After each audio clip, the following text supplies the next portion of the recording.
దేవునికి మహిమ కలుగునుగాక. ప్రభునందు ప్రియమైన వారలారా, మీ అందరికీ శుభవందనాలు. ఈ ఉదయకాలపు శుభములు, దైవాశీస్సులు మీకు మీ కుటుంబీకులందరికీ కలుగునుగాక. దేవుడు మిమ్మల్ని దీవించునుగాక. ఈ వార ఆరంభము నుంచి వారాంతము వరకు దేవుడు మనలను సురక్షితంగా నడిపించారు. అందుకై దేవునికి మహిమ కలుగునుగాక. ఈ సమయాన మనము అనుదిన వాక్యాహారంలో పాలు పొందబోతున్నాం. దేవుని బిడ్డలారా, ఈరోజు సిద్ధపాటు దినం.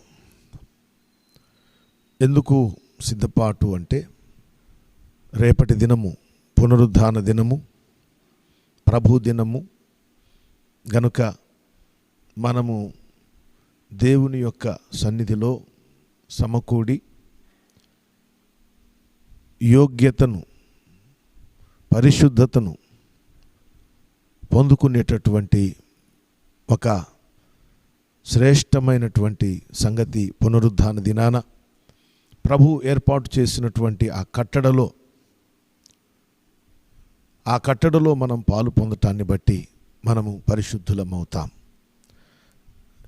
ప్రభు వారి యొక్క శరీరములో, ఆయన రక్తములో పాలి భాగస్థులమవుతాం. తద్వారా పరిశుద్ధులమవుతాం. దేవుని బిడ్డలారా, ప్రభు శరీరములో, ఆయన రక్తంలో పాలు పొందటం లేదు అంటే విశ్వాసులు ఎంతో ధైర్యం చేసిన వారు, నిర్భయులు, భయము లేనటువంటి వారు. రెండవది, నిర్లక్ష్య స్వభావాన్ని కలిగిన వారు, దేవుని యొక్క ఆజ్ఞను ఉల్లంఘించినటువంటి వారు.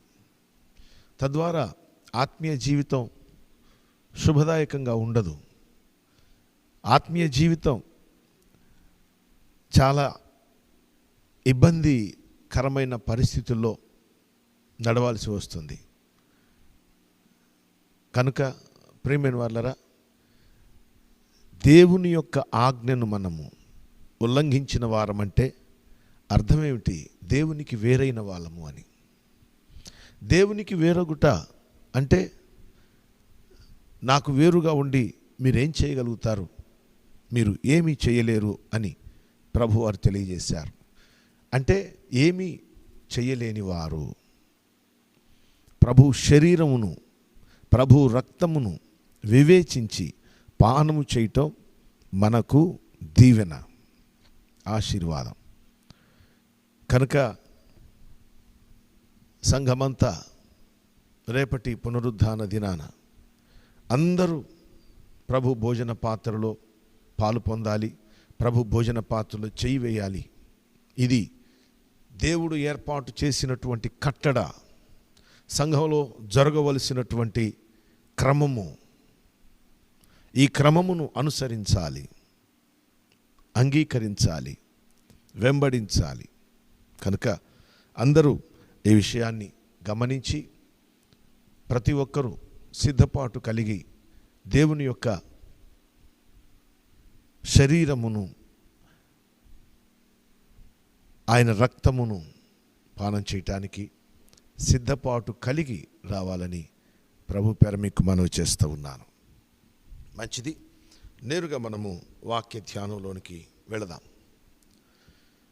పరిశుద్ధ గ్రంథంలో నుండి నెహెమ్యా గ్రంథం 13వ అధ్యాయము 3వ వాక్యాన్ని చూద్దాం. కాగా జనులు ధర్మశాస్త్రమును వినినప్పుడు మిశ్ర జనసమూహమును ఇశ్రాయేలీయులలో నుండి వెలివేసిరి. దేవుని బిడ్డలారా, చదవబడిన ఈ వాక్య భాగంలో మనము ఒక ప్రాముఖ్యమైన విషయాన్ని గమనించాలి, నేర్చుకోవాలి. కాగా జనులు ధర్మశాస్త్రమును వినినప్పుడు మిశ్ర జన సమూహమును ఇశ్రాయేలీయులలో నుండి వెలివేసిరి. దేవుని బిడ్డారా, రెండు ప్రాముఖ్యమైన సంగతులు ఇక్కడ జరిగాయి. రెండు సంఘటనలు చోటు చేసుకున్నాయి. మొట్టమొదటిది, ఇశ్రాయేలు ప్రజలు ధర్మశాస్త్రమును వినుట. ఇది మొదటి సంగతి. ఇశ్రాయేలు ప్రజలు ధర్మశాస్త్రమును వినుట. రెండవది, వినినప్పుడు దానికి ప్రతిచర్యగా ఓ సంగతి జరిగింది. ఏమిటి అంటే, మిశ్ర జన సమూహము ఇశ్రాయేలీయుల నుండి వెలివేయుట అనేది జరిగింది. మిశ్ర జన సమూహము అంటే సంకర జన సమూహము అని అర్థం. ఈ సంకర లేక మిశ్ర మిళితమైన జన సమూహము, వీరు ఇశ్రాయేలు ప్రజలలో నుండి వెలివేయబడ్డారు. ఎప్పుడు వెలివేయబడ్డారు అంటే, దేవుని యొక్క ధర్మశాస్త్రమును వారు వినినప్పుడు.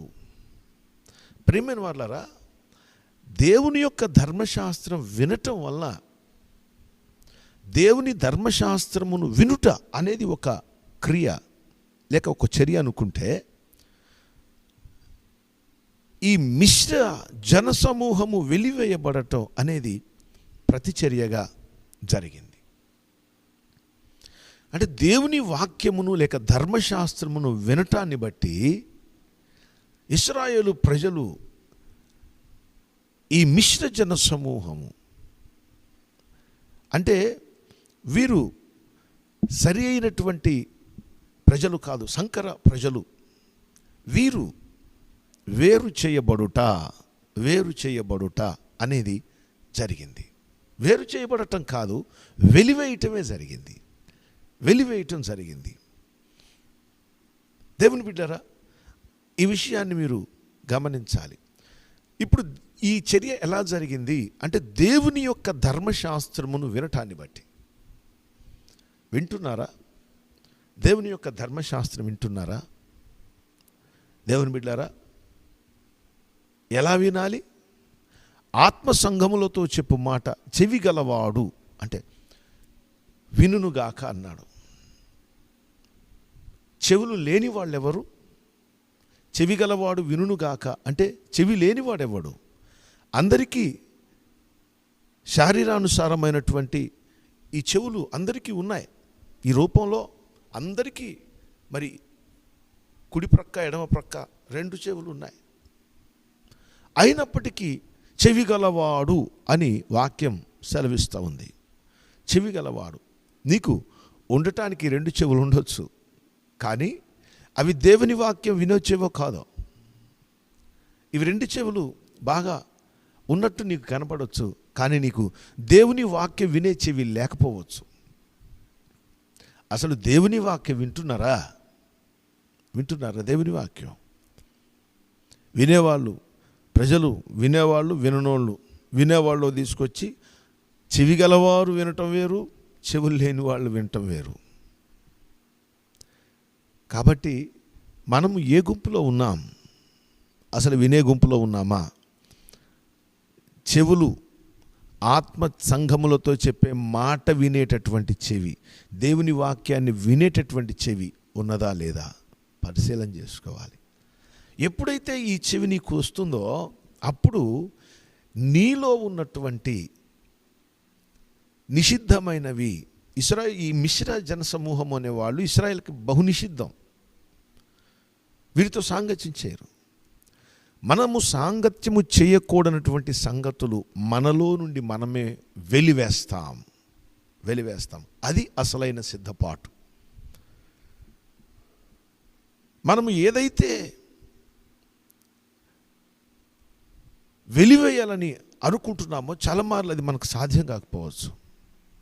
వెలివేద్దాం అనుకుంటున్నాం, అది మనతోనే కలిసి జీవనం చేస్తుంది, మనతోనే కలిసి ప్రయాణం చేస్తుంది.